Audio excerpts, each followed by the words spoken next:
ನಮಸ್ಕಾರ. ಇವತ್ತು ನಾನು KS ಮಾಕ್ ಇಂಟರ್ವ್ಯೂ ಕಂಡಕ್ಟ್ ಮಾಡ್ತಾ ಇದ್ದೀನಿ. ಅವರ ಡೇಟ್ ಆಫ್ ಬರ್ತು 1998. ಅರ್ಥ ಮಾಡ್ಕೊಳ್ಳಿ. ಫಸ್ಟ್ ಅಟೆಂಪ್ಟಲ್ಲಿ KS ಇಂಟರ್ವ್ಯೂ ಬಂದಿದ್ದಾರೆ. ಸೊ ಬಹಳಷ್ಟು ಬಾರಿ ಈಗ ಪ್ರಿಪೇರ್ ಆಗೋರು ನಮ್ಗೆ ಆಗುತ್ತಾ ಇಲ್ಲ ಅಂತ ಅನ್ಕೊತಾರೆ. ಆ್ಯಕ್ಚುಲಿ ಯುವ ಜನತೆಗೆ ತುಂಬ ಉತ್ಸಾಹ ಜಾಸ್ತಿ. ಓಕೆ, ಅವ್ರಿಗೆ ಯಾವ ಕಟ್ಟಪಾಡುಗಳು ನಿಯಮಗಳಿರಲ್ಲ. ಅದಕ್ಕೆ ತಮಗೆ ಏನು ತೋಚುತ್ತೋ ಏನು ಬರುತ್ತೋ ರೂತ್ಲೆಸ್. ಓಕೆ, ನನ್ನ ಫ್ರೆಂಡ್ ಬಸವರಾಜ್ ವಾಲಿಕರ್ ಅಂತೇಳಿ UPSC ಕ್ಲಿಯರ್ ಮಾಡಿದ್ದಾರೆ. ಅವ್ರು ಇದನ್ನೇ ಹೇಳ್ತಾ ಇದ್ರು, ಅಂದರೆ ಕಾರುಣ್ಯ ರಹಿತವಾಗಿ ಮೇನ್ಸ್ ಆನ್ಸರ್ಸನ್ನು ಬರೀಬೇಕು. That is the power of the mains. Okay, mains ಅಂತಕ್ಕಂಥದ್ದು ನಿಮ್ಮ ಹಣೆ ಬರಹವನ್ನು ನೀವೇ ಬರೆಯುವಂತಹ ಒಂದು ಹಂತವಾಗಿರುತ್ತೆ. ಈಗ ಅವರ ಒಂದು ಡ್ಯಾಫ್ ನಮ್ಮ ಗೂಗಲ್ ಶೀಟು ತೆಗೆದುಕೊಂಡು ಅದರ ಮೇಲೆ ನಾನು ಇನ್ಫಾರ್ಮೇಷನ್ ತೆಗೆದುಕೊಂಡು ಅದರ ಮೇಲೆ ಕ್ವಶನ್ ಕೇಳ್ತೀನಿ. ಮೇ ಬಿ KS ಅವರು ಅಂದರೆ KPSC ಅವರು ನೀವು ಹೋದಾಗ ನಿಮ್ಮ ಇನ್ಫಾರ್ಮೇಷನ್ ತೆಗೆದುಕೊಳ್ತಾರೆ. ಮೊದಲಿತ್ತು, ಈಗ ತೆಗೆದುಬಿಟ್ಟಿದ್ದಾರೆ. 100% ನಿಮ್ಮ ಹತ್ರ ಇನ್ಫಾರ್ಮೇಷನ್ ತೆಗೆದುಕೊಳ್ತಾರೆ. ಸೊ ಒಂದು ಸಲಹೆ ಏನಂತಂದರೆ, ನೀವು ಯಾವುದರಲ್ಲಿ ಪರ್ಫೆಕ್ಟ್ ಆಗಿದ್ರೋ ಅದನ್ನು ಹಾಬೀಸನ್ನು ಮೆನ್ಷನ್ ಮಾಡಿ. ಕರೆಂಟ್ ಅಫೇರ್ಸ್ ಬಗ್ಗೆ ಸ್ಪಷ್ಟತೆ ಇರಲಿ. ಓಕೆ, ಸೊ ಇಂತಹ ಬೇಸಿಕ್ ಅಂಶಗಳ ಬಗ್ಗೆ ನೀವು ಚೆನ್ನಾಗಿ ಹೇಳಿದಾಗ ಮಾತ್ರ you will get a good marks. So maximum 20 marks ಅಂತ ಒಂದು ಮಾಹಿತಿ ಇದೆ, ಗೊತ್ತಿಲ್ಲ. I not aware. Minimum 10, maximum 20 ಅಂತಿದ್ದಾರೆ. Whatever it is the case. ತದನಂತರದಲ್ಲಿ note down important point. Don't give too much marks. ಅತಿ ಹೆಚ್ಚು ಮಾರ್ಕ್ಗಳನ್ನು ಕೊಡೋಕೆ ಹೋಗಬೇಡಿ. ಏನಕ್ಕೆ ಅಂತಂದರೆ ಅದು ನಿಮ್ಮ ವ್ಯಕ್ತಿತ್ವವನ್ನೇ, ನಿಮ್ಮ ಒಂದು ನೈಸರ್ಗಿಕತೆ, ನ್ಯಾಚುರಲಿಟಿ ಅದು ಮಿಸ್ ಆಗಿಬಿಡುತ್ತೆ. So give minimum marks. Take practical suggestions from the panel. ಭಾಳಷ್ಟು ಬೇರೆ ಪ್ಯಾನಲ್ಸ್ ಹೇಗಿರ್ತಪ್ಪ ಅಂದರೆ ನಿಮ್ಮನ್ನು ಸ್ಕ್ರೂ ಅಪ್ ಮಾಡೋಕೆ, ನಿಮ್ಮನ್ನು ಟೈಟ್ ಮಾಡಬೇಕು, ನಿಮ್ಮ ಕಾನ್ಫಿಡೆನ್ಸ್ ಕುಗ್ಗಿಸ್ಬೇಕು, ಆ ಥರ ಪ್ಯಾನಲ್ಗಳಿರ್ತವೆ. ಬಟ್ ಒರಿಜಿನಲ್ ಆ ಥರ ಇರಲ್ಲ. So and most important, you are going to become gazetted officer. So be specific about your dress code. Blazer ಆಗಬೇಕು ಪುರುಷರು. ಮಹಿಳೆಯರು ಅತ್ಯಂತ ಗಂಭೀರವಾದಂತಹ ಆಫೀಸರ್ ಆಗ್ತಕ್ಕಂತಹ ಉಡುಗೆ ತೊಡುಗೆಗಳನ್ನು ತೊಟ್ಟರೆ ಮಾತ್ರ that gives added advantage and value addition. ಈಗ ನಮ್ಮ KS ಸ್ಪರ್ಧಾರ್ಥಿಗಳನ್ನ ಪ್ರಶ್ನೆ ಕೇಳೋಣ. ಸೊ ನಿಮಗೂ ಈಗ ಗೊತ್ತಿದ್ದರೆ ಕಾಮೆಂಟ್ ಸೆಕ್ಷನಲ್ಲಿ ಆನ್ಸರ್ಸ್ ಮಾಡಿ.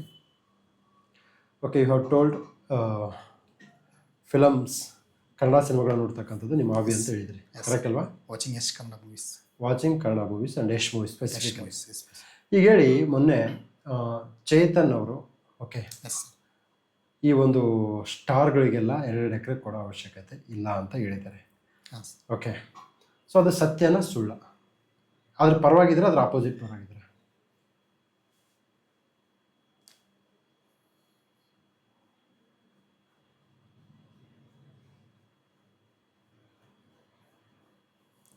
ಸರ್ ಇದ್ರ ಬಗ್ಗೆ ಓದ್ಕೊತೀರ? ಫೈನ್, ತೊಂದರೆ ಇಲ್ಲ. ಈಗ ನೀವು BSc ಮಾಡಿದ್ದೀರಾ. BSc ಮಾಡಿಕೊಂಡು ನೀವು ಅಲ್ಲೇ JSW ಹತ್ರ ಇದೆ, ಕರೆಕ್ಟ್ ಅಲ್ವಾ? ಒಬ್ಬ ಕೆಮಿಸ್ಟ್ ಆಗಿ ಜಿಂದಾಲ್ ಪ್ರೊಡಕ್ಷನ್ ಜಾಸ್ತಿ ಮಾಡಿದಾಗ ಸ್ಥಳೀಯರಿಗೆ ಉದ್ಯೋಗ ದೊರೆಯುತ್ತೆ, ಎಕ್ಸ್ಪೋರ್ಟ್ ಜಾಸ್ತಿ ಆಗುತ್ತೆ. ಓಕೆ, ತದನಂತರದಲ್ಲಿ ಭಾರತದ GDP ಜಾಸ್ತಿ ಆಗುತ್ತೆ. So you are contributing to the nation's economy, GDP. BSc ಮಾಡಿಕೊಂಡು ನಿಮಗೆ ಅರ್ಥವೇ ಇರದಂತಹ, ನೀವು ಓದದೇ ಇರದಂತಹ ಅಶೋಕ, ಅಕ್ಬರ್, ಗಾಂಧೀಜಿ, KS, IAS ಕಡೆ ಬಂದಿದ್ದಾರಲ್ಲ. Don't you think you are wasting your BSc? Sir ಆ ಥರ ಅಂದ್ಕೊಳ್ಳೋದಿಲ್ಲ. ಏಕೆಂದರೆ ಸಾರ್ವಜನಿಕ ಸೇವೆ ಅನ್ನೋದು ಒಂದು ಉತ್ತಮ ಅವಕಾಶವಾಗಿರುತ್ತದೆ. ಇದರಲ್ಲಿ ಸಾಕಷ್ಟು ಡೈವರ್ಸಿಟಿ ಇದೆ ಸರ್. ಅದರಲ್ಲಿ ಒಂದು ರೀತಿಯಲ್ಲಿ ನಾವು ಕೆಮಿಸ್ಟ್ರಾಗಿ ಓದಿದ್ರೆ ಜೀವನ ಪೂರ್ತಿ ಅದರಲ್ಲೇ ಹೋಗ್ಬೇಕಾಗುತ್ತೆ ಸರ್. ಓಕೆ, ಆದರೆ ಇದರಲ್ಲಿ ಸಾಕಷ್ಟು ನನ್ನ ಒಂದು ನಾಲೆಡ್ಜನ್ನು ವಿವಿಧ ರೀತಿಯಲ್ಲಿ ನಾನು ಡೆವಲಪ್ ಮಾಡ್ಕೊಳ್ಳೋಕ್ಕೆ ಒಂದು ಉತ್ತಮ ಅವಕಾಶ ಸರ್. ಅದರ ಮುಖ್ಯವಾಗಿ ಗ್ರಾಮೀಣಾಭಿವೃದ್ಧಿ ನನ್ನ ಮೊದಲ ಧ್ಯೇಯ ಸರ್. ಗ್ರಾಮೀಣ ಭಾಗದಿಂದ ಬಂದಿರೋದ್ರಿಂದ ಗ್ರಾಮೀಣ ಜನರ ಸಮಸ್ಯೆಗಳನ್ನು ನಾವು ಖುದ್ದಾಗಿ ನೋಡಿರೋದ್ರಿಂದ ಈ ಒಂದು ಮಾರ್ಗದ ಮೂಲಕ ಹೋದರೆ ಉತ್ತಮ ಸೇವೆ ಕೊಡ್ಬೋದು ಅಂತ ಒಂದು ಉದ್ದೇಶದಿಂದ ಈ ಫೀಲ್ಡ್ ಆಯ್ಕೆ ಮಾಡಿ. ಓಕೆ, ಈಗ ನೀವು ಕೆಮಿಸ್ಟ್ರಿ ಮಾಡಿದ್ದೀರಾ, ಈಗೆಲ್ಲ ಬರಗಾಲ ಇದೆ. ಓಕೆ, ಕ್ಲೌಡ್ ಸೀಡಿಂಗ್ ಅಂತ ಅಂತಾರೆ. ಅಲ್ಲಿ ಯಾವ ಕೆಮಿಕಲ್ ಯೂಸ್ ಮಾಡ್ತಾರಪ್ಪ? Cloud seeding. What is meaning of cloud seeding? Very simple. Potassium iodide ಮತ್ತು silver iodide. Okay, carbon dioxide ಮತ್ತು ಪೊಟ್ಯಾಷಿಯಂ. ಪರ್ಫೆಕ್ಟಾ? ಕಾರ್ಬನ್ ಡೈಆಕ್ಸೈಡ್ ಯೂಸ್ ಮಾಡಿ? ಕಾರ್ಬನ್ ಡೈಆಕ್ಸೈಡ್ ಅಲ್ಲ ಸರ್, ಪೊಟ್ಯಾಷಿಯಂ ಅಯೋಡೈಡ್ ಮತ್ತು ಸಿಲ್ವರ್ ಅಯೋಡೈಡ್ ಅಂತ. Potassium iodide and silver iodide. Okay, ನೀವು ಹೇಳಿ, cloud ಸೀಡಿಂಗಲ್ಲಿ ಏನು ಮೆಕ್ಯಾನಿಸಮ್ ಆಗುತ್ತೆ? ಯಾಕೆ ಕ್ಲೌಡ್ ಸೀಡಿಂಗಿಂದ ಮಳೆ ಬರುತ್ತೆ? ಯಾಕಂದರೆ ಇವರ chemist. And I am asking very basic question which is related to the competitive exams also. Cloud ಸೀಡಿಂಗಿಂದ ಹೇಗೆ ಮಳೆ ಬರುತ್ತೆ? ಸರ್ ಬೇಸಿಕ್ಸು ಕವರ್ ಮಾಡ್ಕೊಂಡು ಸರ್, ಓದಿಲ್ಲ ಸರ್, ಓದ್ಕೊಂಡು. ಓಕೆ, ತೊಂದರೆ ಇಲ್ಲ. ಸೊ ಇವರು appointed as a P D O. ಎಷ್ಟು ತಿಂಗಳಾಯ್ತು ವರ್ಕ್ ಮಾಡೋಕ್ಕೆ? ಇನ್ನೂ ಈಗ ರೀಸೆಂಟ್ ಬ್ಯಾಚ್ ಸರ್, ಇನ್ನೂ ಜಾಯ್ನ್ ಆಗಿದೆ. ಅಪಾಯಿಂಟ್ಮೆಂಟ್ ಆರ್ಡರ್ ಕೊಟ್ಟಿದ್ದಾರೆ? ಕೊಟ್ಟಿಲ್ಲ. ಇನ್ನೂ ಕೊಟ್ಟಿಲ್ಲ. ಓಕೆ. ನೆಕ್ಸ್ಟ್ ನೀವು ಪಿ ಡಿ ಒಗೆ ಹೋಗ್ತೀರಾ? ಹಾಂ ಸರ್. ಓಕೆ. ಅಲ್ಲಿ ಹೋದಾಗ ಈ ರಾಜಕೀಯ ಒತ್ತಡಗಳು ಬರ್ತವೆ. ಹಾಂ ಸರ್. ಸೊ ರಾಜಕೀಯ ಒತ್ತಡಗಳ ಕಾರಣದಿಂದ ಈ ಒಂದು ದಶಕದಿಂದ ಅನೇಕ ಪಿ ಡಿ ಒಗಳು ಆತ್ಮಹತ್ಯೆ ಮಾಡ್ಕೊಂಡಿದ್ದಾರೆ. ಹಾಂ ಸರ್. ಕರೆಕ್ಟ್ ಅಲ್ವಾ? ಹಾಂ ಸರ್. ಸೊ ಅಂಥ ಜಾಬ್ಗೆ ನಿಮ್ಗೆ ಹೋಗ್ಬೇಕಂತ ಯಾಕೆ ಮನಸ್ಸಿಗೆ ಬಂತು? ಇದು ಅಂದರೆ ಜೀವನ ನಡ್ಸೋಕೆ ಹೋಗ್ತಾ ಇದ್ದೀರಾ ಅಥವಾ ಸೇವೆ ಮಾಡೋಕ್ಕೆ ಹೋಗ್ತಾ ಇದ್ದೀರಾ? ಯಾಕಂದ್ರೆ ನೀವು ರೂರಲ್ ಡೆವಲಪ್ಮೆಂಟ್ ಅಂತ ಹೇಳಿದ್ರಿ. ಹಾಂ ಸರ್. ಹಾಂ, ಸೇವೆ ಮಾಡೋಕ್ಕೆ ಹೋಗ್ತಿದ್ದೀರಾ, ಜೀವನ ಮಾಡೋಕ್ಕೆ ಹೋಗ್ತಿದ್ದೀರಾ? ಸರ್ ಇದರಲ್ಲಿ ಮುಖ್ಯವಾಗಿ ನನ್ನ ಉದ್ದೇಶ ಇರೋದು ಸೇವೆ ಮಾಡಲಿಕ್ಕೆ ಅಂತ ಸರ್. ಆತ್ಮಹತ್ಯೆ ಮಾಡ್ಕೊಳ್ತಕ್ಕಂಥ ಪ್ಲೇಸಲ್ಲಿ ನೀವು ಸೇವೆ ಮಾಡೋಕ್ಕೆ ಹೋಗ್ತಿಲ್ಲ. ಯಾಕಂದರೆ ವಿ ಹ್ಯಾವ್ ಸೀನ್ ಈಗ ಕಡಿಮೆ ಆಗಿದೆ, ಸಾಕಷ್ಟು ಒತ್ತಡಗಳಿದ್ದಾವೆ ಪಿ ಡಿ ಒ ಜಾಬ್ಗೆ. ತುಂಬ ಕಟ್ಟಿಂಗ್ ಎಡ್ಜಲ್ಲಿ ಇದ್ದೀರಾ. ಸೇವೆ ಅಂತ ಹೆಂಗೆ ಮಾಡಿದ್ರೆ ಒತ್ತಡಗಳಿರ್ತಾರೆ? ಸರ್ ನಾವು ಅದರಲ್ಲಿ ಗ್ರಾಮೀಣಾಭಿವೃದ್ಧಿ ಸೇವೆ ಮಾಡಬೇಕಾದ್ರೆ ಸಾಕಷ್ಟು ಒತ್ತಡಗಳು ಬರ್ತವೆ ಸರ್. ಬಟ್ ಆ ಒತ್ತಡಗಳಿಗೆ ನಾವು ಅವಕಾಶಗಳಾಗಿ ಪರಿವರ್ತನೆ ಮಾಡಿಕೊಂಡು ನಮ್ಮ ವೆರಿ ಗುಡ್ ಮುಖ್ಯ ಸೇವೆ ಏನಿದೆ ಅದರ ಕಡೆ ನಾವು ಕಾನೂನಿನ ಚೌಕಟ್ಟಿನಲ್ಲಿ ಆ್ಯಸ್ ಪರ್ RDPI Act 1993 ಪ್ರಕಾರ ನಮ್ಮ ನಿಯಮಗಳನ್ನೇನಿದೆ ಅಚ್ಚುಕಟ್ಟಾಗಿ ಪಾಲಿಸಿದರೆ ಒತ್ತಡ ಅನ್ನೋದು ಇರುತ್ತೆ ಸರ್. ಇಂಥ ಒತ್ತಡಗಳು ಬಂದರೂ ನಮ್ಮ ಸೇವೆ ನಾವು ನಿರಂತರವಾಗಿ ಮಾಡ್ತಾ ಹೋದಾಗ ಆತ್ಮಹತ್ಯೆ ಮಾಡ್ಕೊಳ್ಳುವಂಥ ಸ್ಥಿತಿಯನ್ನು ಬರೋದಿಲ್ಲ. Okay, good. ಈಗ ನಾನು ಗ್ರಾಮ ಪಂಚಾಯತ್ ಅಧ್ಯಕ್ಷ. ಹಾಂ ಸರ್. ನಾನು ನಿಮಗೆ ಒತ್ತಡ ಇರ್ತಾ ಇದ್ದೀನಿ. ನನಗೆ ಒಂದು ಬಸವ ವಸತಿ ಯೋಜನೆಯಲ್ಲಿ ನಮ್ಮ ರಿಲೇಷನ್ಗೆ ಒಂದು ಮನೆ ಕೊಡಿಸಿದ್ದೆ. ಅವರು ಎಲಿಜಿಬಲ್ ಇಲ್ಲ, ಬಟ್ ನಾನು ಬಿಡ್ತಾ ಇಲ್ಲ ನಿಮ್ಮ. ನನಗೆ ಲೋಕಲ್ MLA ಪರಿಚಯ. ನನಗೇನಾದರೂ ಮನೆ ಮಾಡಿಸಿಲ್ಲ ಅಂದರೆ ನಿಮ್ಮನ್ನು ಇಲ್ಲಂದರೆ ಟ್ರಾನ್ಸ್ಫರ್ ಮಾಡಿಸ್ತೀನಿ. I have that much of power. So ನಿಮಗಿಲ್ಲಿ ಜಾಬು ಉಳಿಸ್ಕೋಬೇಕು, ಅಧ್ಯಕ್ಷನನ್ನು ಸಮಾಧಾನ ಮಾಡಬೇಕು. ಹೇಗೆ ಮಾಡ್ತೀರಾ ಸರ್? ಅದೇ ಯೋಜನೆಯಲ್ಲಿ ಕೊಡೋದಕ್ಕಿಂತ ಅವ್ರನ್ನ ತಾತ್ಕಾಲಿಕವಾಗಿ ತಡೆ ನಿಲ್ಲಿಸಿ ಇನ್ನೊಂದು ಯೋಜನೆ ಅವರಿಗೆ ಸಂಬಂಧಪಟ್ಟ ಇನ್ನೊಂದು ಯೋಜನೆ ಬಂದಾಗ ನಿಮಗೆ ಖಂಡಿತವಾಗಿ ಕೊಡ್ತೀನಿ ಅಂತೇಳಿ ತಾತ್ಕಾಲಿಕವಾಗಿ ನೀವು ಸ್ವಲ್ಪ ದಿನ ತಡೀರಿ ಅಂತೇಳಿ ಇದು ಮಾಡ್ತೀನಿ ಸರ್. ಯಾಕಂದರೆ ಒಂದು ಯೋಜನೆ ಯಾರಿಗೆ ಮೀಸಲಿರುತ್ತೆ ಅವರಿಗೆ ಮಾತ್ರ ಆ ಯೋಜನೆ ತಲುಪಬೇಕು ಸರ್. ಬೇರೆ ಅವರಿಗೆ ಎಲಿಜಿಬಿಲಿಟಿ ಇಲ್ಲ ಅಂದರೆ ಅವ್ರಿಗೆ ಕೊಡೋಕೆ ಬರೋದಿಲ್ಲ ಕಾನೂನು ಪ್ರಕಾರ. ಬೇರೆಯವರಿಗೆ ಬಂದ ಫೈನ್. ಈಗ ನರೇಗಾ ಅಂತಂದರೆ ಭ್ರಷ್ಟಾಚಾರ ಅಂತ ಅಂತಾರೆ, ಕರೆಕ್ಟ್ ಅಲ್ವಾ? ಸೊ ಈ ಭ್ರಷ್ಟಾಚಾರವನ್ನು ತಡೆಗಟ್ಟುವ ನಿಟ್ಟಿನಲ್ಲಿ ನೀವು ನಾಳೆ AC ಆಗ್ಬೋದು, ಎಕ್ಸಿಕ್ಯೂಟಿವ್ ಆಫೀಸರ್ ಆಗ್ಬೋದು, ಇವಾದ್ರ ಮತ್ತೆ ಅಲ್ಲಿಗೆ ಹೋಗ್ತೀರಾ? Okay. What are the unique models you want to bring to stop the corruption in ನಿಮ್ಮ ನರೇಗಾ ಸ್ಕೀಮ್ಸ್? ನರೇಗೀಗ ಜಿ ರಾಮ್ಜಿ ಆಗಿದೆ, ಅದು ಜಿ ರಾಮ್ಜಿ ಸ್ಕೀಮ್ ಎಲ್ಲ ಒಂದೇ. ಸರ್. ಸೊ ಏನು ಮಾಡ್ತೀರಾ ಯೂನಿಕ್ ಸ್ಟೆಪ್ಸ್ ಕರಪ್ಷನ್ ಕಡಿಮೆ ಮಾಡ್ಬೇಕಂದ್ರೆ ಏನು ಮಾಡ್ತೀರಾ ಸರ್? ಫಸ್ಟ್ ಕೆಳ ಹಂತದ ಅಧಿಕಾರಿಗಳನ್ನು ನಾವು ಟ್ರೈನ್ ಮಾಡ್ತೀವಿ ಸರ್. ಫಸ್ಟ್ ಅಂದರೆ ಯಾವ ಥರ ಒಂದು ಎಕ್ಸಾಂಪಲ್, ಈಗ ನರೇಗಾ ಸ್ಕೀಮ್ ಹೋದಾಗ ಭಾಳಷ್ಟು ಜನ ನಕಲಿ ಹಾಜರಾತಿಯನ್ನು ಮಾಡ್ತಿದ್ದಾರೆ ಸರ್. ಫಸ್ಟ್ ಅದನ್ನು ತಡಿತೀವಿ ಸರ್. ಬಯೋಮೆಟ್ರಿಕ್ ಮುಖಾಂತರ ಅವ್ರದ್ದು ಮುಖಚೇರಿನ ತಗೊಂಡು ಎಕ್ಸಾಕ್ಟ್ ವಾಸ್ತವ ಯಾರು ಬಂದಿದ್ದಾರೆ ಅವ್ರಿಗೆ ತಲುಪುವಂತೆ ಮಾಡ್ತೀವಿ ಸರ್. ಒಂದು ಹಾಜರಾತಿ ಕಡ್ಡಾಯ ಮಾಡ್ತೀವಿ. ಆಮೇಲೆ direct benefit transfers DBT already ಇದೆ ಸರ್. ನಾನು I am asking you unique steps. I want unique steps from you. Training sir, PDOಗಳಿಗೆ ಮತ್ತು ಸಂಬಂಧಿಸಿದ ಸಿಬ್ಬಂದಿ ಟ್ರೈನಿಂಗ್ ಅನ್ನು ಕೊಡ್ತೀವಿ. ಟ್ರೈನಿಂಗ್ ಆಗೋದ್ರಿಂದ ಕರಪ್ಷನ್ ಕಡಿಮೆ ಆಗುತ್ತೆ ಅಂತ do think so? B practical. ಸ್ವಲ್ಪ ಮಟ್ಟಿಗೆ ಈ ಟ್ರೈನಿಂಗ್ ಇಲ್ಲ ಅಂದರೆ ಈಗ ಆಗೋರು ಈ ಸದ್ಯ PDOಗಳಿಗೆ ಟ್ರೈನಿಂಗ್ ಆಗಿಲ್ಲ, that's why they are doing corruption. Sir proper training ಕೊಡಬೇಕು. Do think training is enough to stop the corruption? Is do think the ನಾನೇನು ಕೇಳ್ತಾ ಇದ್ದೆ ಅಂದರೆ ನಿಮಗೆ what unique steps you want to bring? ಈಗ ಟ್ರೈನಿಂಗ್ ನಿಮ್ಮ ಕೈಗಿದೆಯಾ ತರೋದು? ಎಲ್ಲ PDO ನೀವು ಟ್ರೈನಿಂಗ್ ಕೊಡೋಕ್ಕಾಗಿದೆ. What unique steps you want to bring? Okay, ಆಲೋಚನೆ ಮಾಡಿ ಈ ವಿಚಾರದಲ್ಲಿ. So you have mentioned Republic ಡೇದಲ್ಲಿ essay writing. ಏನದು ರಿಪಬ್ಲಿಕ್ ಡೇ ಅಂದರೆ ಏನದು? What is meaning of republic day? ನೀವು ಬರೆದಿದ್ದೀರಲ್ವ ಡ್ಯಾಫಲ್ಲೇ, ಏನದು ರಿಪಬ್ಲಿಕ್ ಡೇ ಅಂದರೆ? ಅಂದರೆ ಸಂವಿಧಾನವು ಜಾರಿಯ ಗಣರಾಜ್ಯವಾದ ದಿನ ಸರ್. ಸಂವಿಧಾನ ಏನು ಗಣರಾಜ್ಯ ಅಂದರೆ?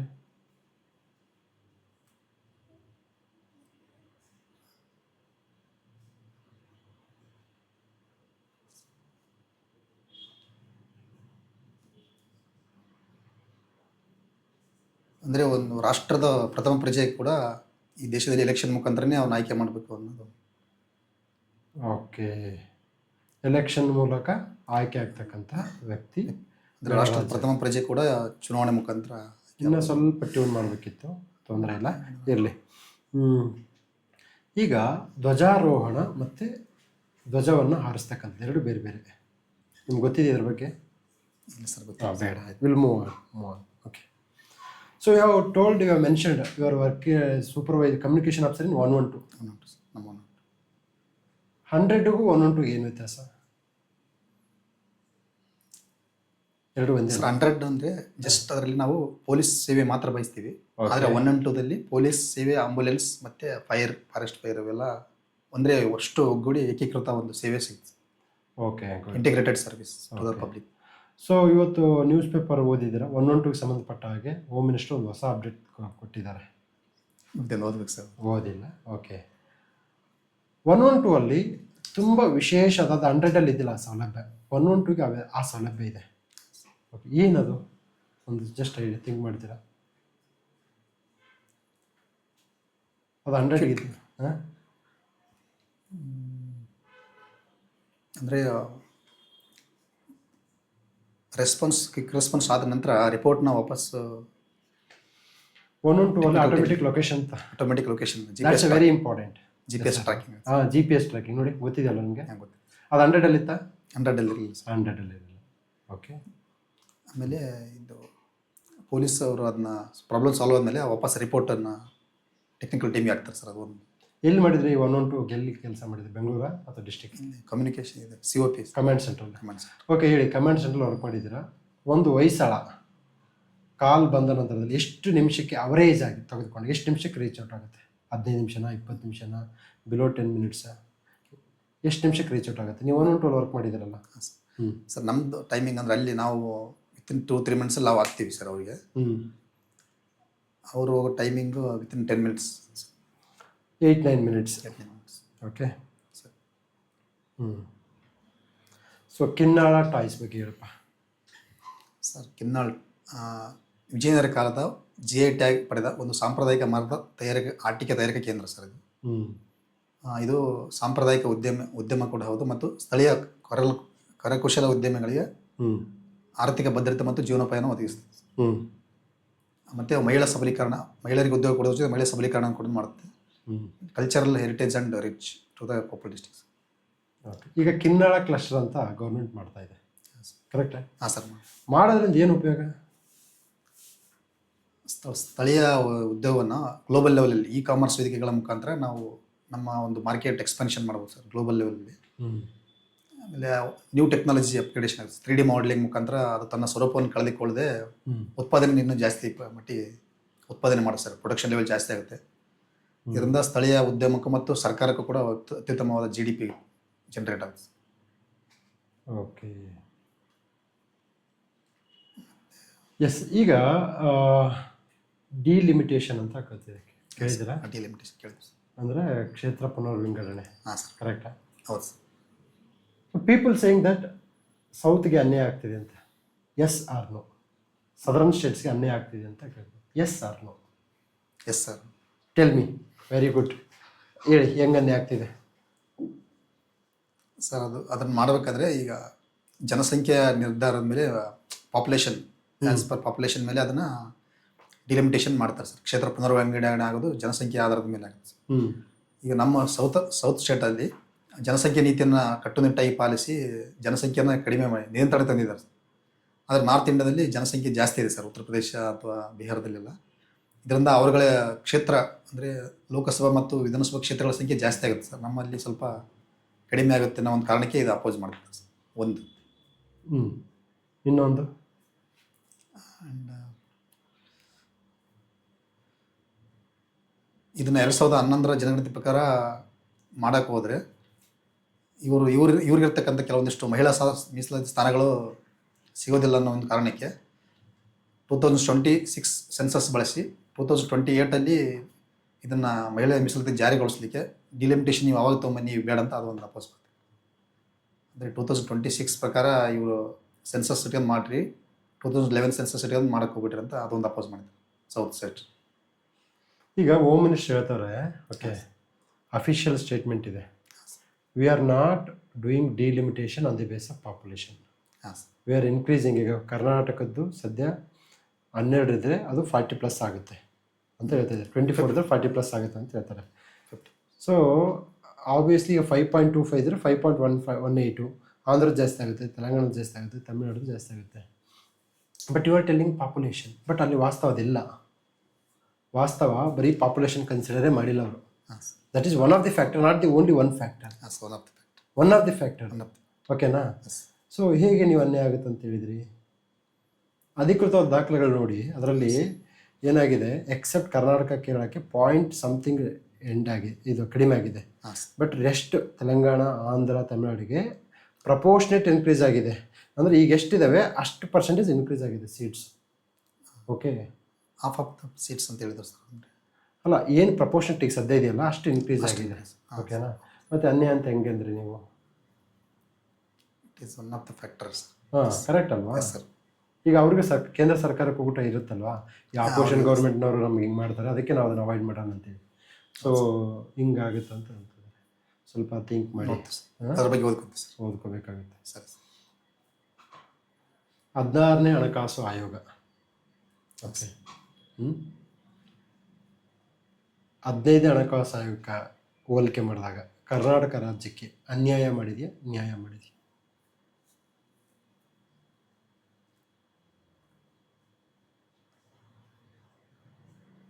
Okay, fine. ನ್ಯಾಯ ಮಾಡಿದೆಯಾ, ನ್ಯಾಯ ಕೊಟ್ಟಿದೆಯಾ? ಸ್ಟೇಟ್ ಶೇರಲ್ಲಿ ಸ್ವಲ್ಪ ಕಡಿಮೆ ಇದೆ ಸರ್. ಬಟ್ ತೆರಿಗೆ GDPಯಲ್ಲಿ ಉತ್ತಮ ಸಾಧನೆ ಮಾಡಿದ್ರೆ ಅದರಲ್ಲಿ 10% ಇಟ್ಟಿದೆ sir. Okay. So you belongs to Hyderabad, Karnataka, correct ಅಲ್ವಾ? ಎಸ್. ಈ ಹೈದರಾಬಾದ್ ಕರ್ನಾಟಕದಲ್ಲಿ ಅಲ್ಲಿನ ರಾಜಕಾರಣಿಗಳು ಅತ್ಯಂತ ಶ್ರೀಮಂತರು. ಸಹಜವಾಗಿ ನೋಡಿದಾಗ ಒಪ್ಕೊಂತೀರಾ ಈ ಮಾತನ್ನು? ಒಪ್ಕೊಳ್ಳಲ್ವ? ಹೌದು ಸರ್. ಅಥವಾ ಕಡು ಬಡವರ ರಾಜಕಾರಣಿ? ಶ್ರೀಮಂತ. ಶ್ರೀಮಂತ. ಯಾಕೆ ಹೈದರಾಬಾದ್ ಕರ್ನಾಟಕದ ರಾಜಕಾರಣಿಗಳು ಶ್ರೀಮಂತರು, ಅಲ್ಲಿನ ಜನ ಬಡವರು? ಈಗ ಯಾದಗಿರಿ, ಯಲಬುರ್ಗ, ನೀವು ಯಲಬುರ್ಗದವರು, ಸರ್. ಏಷ್ಯಾದ ಅತ್ಯಂತ ಹಿಂದುಳಿದ ತಾಲೂಕು ಅಂತಹ ಕುಖ್ಯಾತಿ ಪಟ್ಟವನ್ನು ಹೊಂದಿದೆ. ಹೌದು ಸರ್. ಜನರಲ್ ಆಗಿ ಅಲ್ಲಿನ ರಾಜಕಾರಣಿಗಳು ಶ್ರೀಮಂತರು, ಜನ ಯಾಕೆ ಬಡವರು? ಸರ್, ಸರ್ಕಾರದ ಒಂದು ಅನುದಾನವನ್ನು ಅಪೂರ್ಣವಾಗಿ ಬಳಕೆ ಮಾಡತಕ್ಕಂಥದ್ರಿಂದ ಅಲ್ಲಿ ಶ್ರೀಮಂತರಾಗಿದ್ದಾರೆ, ಬಡವರಾಗಿದ್ದಾರೆ ಸರ್. ಒಂದು ಸರ್ಕಾರದ ಅನುದಾನವನ್ನು ಸರಿಯಾಗಿ ಬಳಕೆ ಮಾಡ್ಕೊಂತಾರೆ ಒಂದು. ಸೆಕೆಂಡನ್ನು ಜನರಿಗೆ ಅರಿವಿನ ಕೊರತೆ ಸರ್. ಸರ್ಕಾರದ ಸೌಲಭ್ಯಗಳು ಮತ್ತು ಅದರ ಯೋಜನೆ ಜಾರಿಯ ಬಗ್ಗೆ ಅರಿವಿನ ಕೊರತೆ ಇದೆ ಸರ್. ಒಂದು ಜನರ ಭಾಗವಹಿಸುವಿಕೆ ದರ ಕೂಡ ಕಮ್ಮಿ ಇದೆ ಸರ್. ಆಡಳಿತದಲ್ಲಿ ಜನರ ಭಾಗವಹಿಸುವಿಕೆ ದರ ಮತ್ತು ಅದನ್ನು ಪ್ರಶ್ನೆ ಮಾಡುವಂಥ ಮನೋಸ್ಥಿತಿ ಕೂಡ, ಮನೋಭಾವ ಕಮ್ಮಿ ಇದೆ ಸರ್. ಒಂದು ಆಮೇಲೆ ಸ್ಕಿಲ್ಡ್ ಮ್ಯಾನ್ ಪವರ್ ಸರ್, ಅಂದರೆ ಆಡಳಿತವನ್ನು ಸಮರ್ಪಕವಾಗಿ ತಲುಪಿಸ್ಲಿಕ್ಕೆ ಅಲ್ಲಿ ಸ್ಕಿಲ್ಡ್ ಮ್ಯಾನ್ ಪವರ್ ಕೂಡ ಕೊರತೆ ಇರೋದ್ರಿಂದ ಆ ಜನಗಳ ಡೆವಲಪ್ಮೆಂಟ್ ಅದರಲ್ಲಿ ಸ್ವಲ್ಪ ಕಮ್ಮಿ ಆಗ್ತಿದೆ. ಆಯ್ತಪ್ಪ, ನಿನಗೆ ಅಸಿಸ್ಟೆಂಟ್ ಕಮಿಷನರ್ ಫಾರ್ ಯಲಬುರ್ಗಾ. ಹಾಂ ಸರ್. ನಾವು your appointed and deputed as a AC. Tell me what are the unique models. ಹಳೆಯ ಕಥೆಗಳು ಬೇಡ ನಮಗೆ, ನಾವು ಅದು ತರ್ತೀವಿ. ನೀನೇನು ಮಾಡ್ತೀಯ? How best you can do, what best you can do? Sir, first ಜನರಿಗೆ ಇನ್ಫಾರ್ಮೇಷನನ್ನು ಅಂದರೆ ಸರ್ಕಾರದ ಒಂದು ಹೇಗೆ ತಿಳಿಸ್ತೀಯ? ಈಗ ಥ್ರೂ ಸ್ಕೂಲ್ ಆರ್ ಅಂಗನವಾಡಿ ಕೇಂದ್ರಗಳ ಮುಖಾಂತರ do you think people go for anganwadi? ಸುಮ್ಮನೆ ಕಾಮನ್ ಸೆನ್ಸ್. ಅವ್ರನ್ನ ಒಂದು ಗ್ರಾಮ ಸಭೆಯನ್ನು ಮಾಡಿ, ಗ್ರಾಮ ಸಭೆ ಮುಖಾಂತರ. ಎಲ್ಲಪ್ಪ ಇದು ಗ್ರಾಮ ಸಭೆ? ಎಲ್ಲಿದೆ ನಮ್ಮ ಕಾನ್ಸ್ಟಿಟ್ಯೂಷನ್ ಇದೆಯಾ ಗ್ರಾಮ ಸಭೆ ಅಂತ? RDPR ಆ್ಯಕ್ಟಲ್ಲಿ ಇದೆ ಸರ್, ಗ್ರಾಮ ಪಂಚಾಯತ್. ಹಾಂ, ಸಂವಿಧಾನದಲ್ಲೂ ಇದೆ. ನೀನು ಹೇಳು, PDO ಆಗಿದೆಯಾ? ಗ್ರಾಮ ಸಭೆಗಳು ನಿಜವಾಗ್ಲೂ ನಡೀತೇವ ವಾಸ್ತವವಾಗಿ ನಡೆದಿದೆ ಸರ್. ಹಾಂ, ನೀನು ಗ್ರಾಮ ಸಭೆ ಮೂಲಕ ಮಾಡ್ತಂತಿ. ಅದು ಯೂನಿಕ್ ಆಗಿ. ಹಾಂ, ವೆಲ್ ಗುಡ್. ಗ್ರಾಮ ಸಭೆನ ನೀನು ರೀಆಕ್ಟಿವೇಟ್ ಮಾಡಿ ಅದ್ರ ಮುಖಾಂತರ ಪ್ರಮೋಟ್ ಮಾಡಿ. ಇನ್ನೂ ಒಂದು ಹೇಳಿ ಸಾಕು, ಇನ್ನೂ ಒಂದು ಯೂನಿಕ್ ಸ್ಟೆಪ್. ನೆಕ್ಸ್ಟ್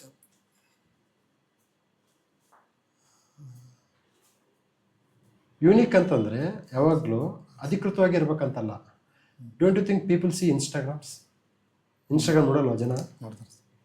ಇನ್ಸ್ಟಾಗ್ರಾಮ್ ರೀಚಬಿಲಿಟಿನ, ಗ್ರಾಮ ಸಭೆ ರೀಚಬಿಲಿಟಿನ? ಇನ್ಸ್ಟಾಗ್ರಾಮ್.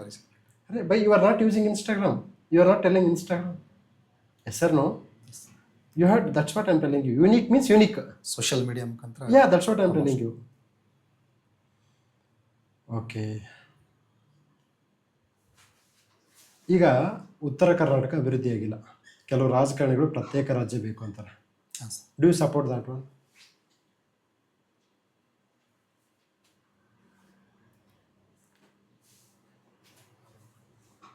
ಸರ್ ಅಡ್ಮಿನಿಸ್ಟ್ರೇಟಿವ್ ಲೆವೆಲ್ ನೋಡ್ಬೇಕಾದ್ರೆ ಅಭಿವೃದ್ಧಿ ಮತ್ತು ಅಡ್ಮಿನಿಸ್ಟ್ರೇಟಿವ್ ಲೆವೆಲ್ ನೋಡಿದ್ರೆ ಬೇಕನ್ಸುತ್ತೆ ಸರ್. ಬಟ್ ಇದರಿಂದ ಸಾಂಸ್ಕೃತಿಕ ಕರ್ನಾಟಕದ ಏಕೀಕರಣ ಮತ್ತು ಸಾಂಸ್ಕೃತಿಕ ಒಂದು ಭಾಗವಾಗಿ ನೋಡಿದ್ರೆ ಅಖಂಡ ಕರ್ನಾಟಕದ ಒಂದು ವಿಭಜನೆ ಮಾಡೋದು ಬೇಡ ಅಂತ ಅದು ಒಂದು. ಅಂದರೆ ಪ್ರತ್ಯೇಕ ರಾಜ್ಯ ಮಾಡಿದ್ರೆ 100% ಅಭಿವೃದ್ಧಿ ಆಗುತ್ತಾ? ಅನುದಾನಗಳ ಸಂಖ್ಯೆ ಸ್ವಲ್ಪ ಜಾಸ್ತಿ ಆಗುತ್ತೆ ಈಗ ಅನುದಾನಗಳು ಕಡಿಮೆ ಇದೆಯಾ? ಈಗ HK ಅಮೌಂಟನ್ನು ಯೂಸ್ ಮಾಡಿಲ್ಲ, ಹೈದರಾಬಾದ್ ಕರ್ನಾಟಕ ಅಭಿವೃದ್ಧಿ ಮಂಡಳಿಯ ಅಮೌಂಟು ಇನ್ನೂ ಖರ್ಚು ಯೂಸ್ ಆಗಿಲ್ಲ. ಮತ್ತೆ ಅದೇಗೆ ಸಪ್ರೇಟ್ ಬಜೆಟ್ ಇದಾಯ್ತು ಸರ್. ಆಮೇಲೆ ಈಗ ಕೃಷಿಗೆ ಸಪ್ರೇಟ್ ಬಡ್ಜೆಟ್ ಅಂತ ಇಡ್ತಾರೆ ನಮ್ಮಲ್ಲಿ. ಹಾಂ ಸರ್. ಹಂಗೆ ಕೃಷಿ ಉದ್ಧಾರ ಆಯ್ತಾ? ಇಲ್ಲ ಸರ್ ಹೌದು. ಮತ್ತು how you are telling we need separate state for administrative purpose. ಅದು ನಾನು ಕೇಳ್ತಾ ಇದ್ದೀನಿ ನಿಮಗೆ, ಸಪ್ರೇಟ್ ಸ್ಟೇಟ್ ಕೊಟ್ಟರೆ ಗ್ಯಾರಂಟಿನ? ಅನುದಾನ ಇದೆ, HK ಅಭಿವೃದ್ಧಿ ಮಾಡೋ ಅನುದಾನ ಇದೆ, ಅನೇಕ ಸಮಾಜ ಕಲ್ಯಾಣ ಇಲಾಖೆ ದುಡ್ಡಿದೆ, ಅದು ಖರ್ಚಾಗ್ತಿಲ್ಲ, ಹಿಂದಕ್ಕೆ ಹೋಗ್ತಾ ಇದೆ. ಮತ್ತು ಹೇಗೆ?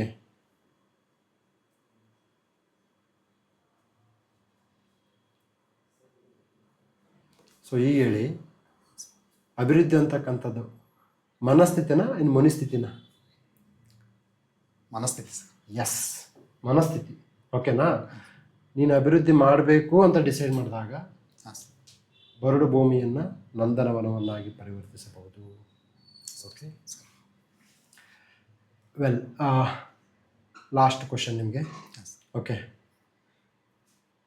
ನಿಮಗೆ ಅನಿಸಿದೆಯಾ ಯಾವುದಾದ್ರೂ ಈ ಏರಿಯಾದಿಂದ ನನಗೆ ಕ್ವಶನ್ ಕೇಳಿ ಸರ್, ಯಾಕಂದರೆ ಈ ಏರಿಯಾದಿಂದ ತುಂಬ ನಾನು ಚೆನ್ನಾಗಿ ಓದ್ಕೊಂಬಂದಿದ್ದೆ. I am expecting you are asking the question from this area. ಅದನ್ನು ಕೇಳಿಲ್ಲ, ಯಾವುದಾದ್ರು ಏರಿಯಾ ಇದೆಯಾ? Historical importance of Koppal district and ಅಲ್ಲಿನ ಐತಿಹಾಸಿಕ ಸ್ಥಳಗಳು, ಎಸ್ಪೆಷಲಿ ಟೂರಿಸಮ್ ಪ್ಲೇಸಸ್. ಓಕೆ, ಇದನ್ನು ಕೊಪ್ಪಳವನ್ನು ಜೈನರ ಕಾಶಿ ಅಂತ ಕರೀತಾರೆ. ಹಾಂ ಸರ್. ಯಾಕೆ ಸರ್, ಮೌರ್ಯರ ಕಾಲದಲ್ಲಿ, ವಿಶೇಷವಾಗಿ ಅಶೋಕನ ಕಾಲದಲ್ಲಿ ಜೈನ ಧರ್ಮಕ್ಕೆ ಸಾಕಷ್ಟು ಪ್ರೋತ್ಸಾಹ ಮತ್ತು ಬೆಂಬಲವನ್ನು ನೀಡಿದ್ರಿಂದ ಮತ್ತು ಸಾಕಷ್ಟು ಜೈನ ಧರ್ಮದ ಕೇಂದ್ರಗಳಿರೋದ್ರಿಂದ ಅದನ್ನು ಜೈನ ಕಾಶಿ ಅಂತ ಕರೀತಿದ್ರು. ಜೈನರ ಕಾಶಿ ಎಕ್ಸಾಂಪಲ್ ಕೊಡಪ್ಪ, ಯಾವ ಇದೆ? ಕನಕಗಿರಿ ಜೈನರ ಪವಿತ್ರ ಸ್ಥಳ ಇದೆ. ಏನಿದೆ ಅಲ್ಲಿ ಪವಿತ್ರ? ಏನಿದೆ ಪವಿತ್ರ ಸರ್? ಕನಕಗಿರಿ ಪವಿತ್ರ ಏನು?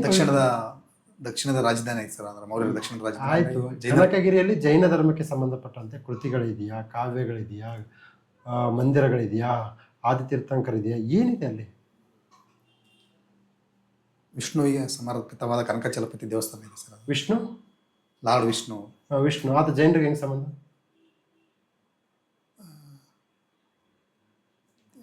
ಈಗ ನೀನೇ ಆಪ್ಷನ್ ಕೊಟ್ಟಿದ್ದೀಯ ಅದನ್ನು ಕೇಳಿಲ್ಲ ಅಂತೇಳಿ. ನಾನು ಕೇಳಿಲ್ಲ, ನಾನು ಅದನ್ನು ಬಿಟ್ಟಿದ್ದೆ, ನೀನೇ ಕೊಟ್ಟಿದ್ದೀಯಾ. ಮತ್ತು you have to substantiate your stand. Sir, Jain ಧರ್ಮದ ಕೇಂದ್ರ ಅಂತ ಹೇಳಿದ್ರು, ಬಟ್ ಗೊತ್ತದೆ ಯಾಕಂತ ಗೊತ್ತಿಲ್ಲ ಸರ್. ಓಕೆ, ಅಲ್ಲಿ ತೊಂದರೆ ಇಲ್ಲ. Yes, your interview is over. Okay, you can go now. Thank you sir.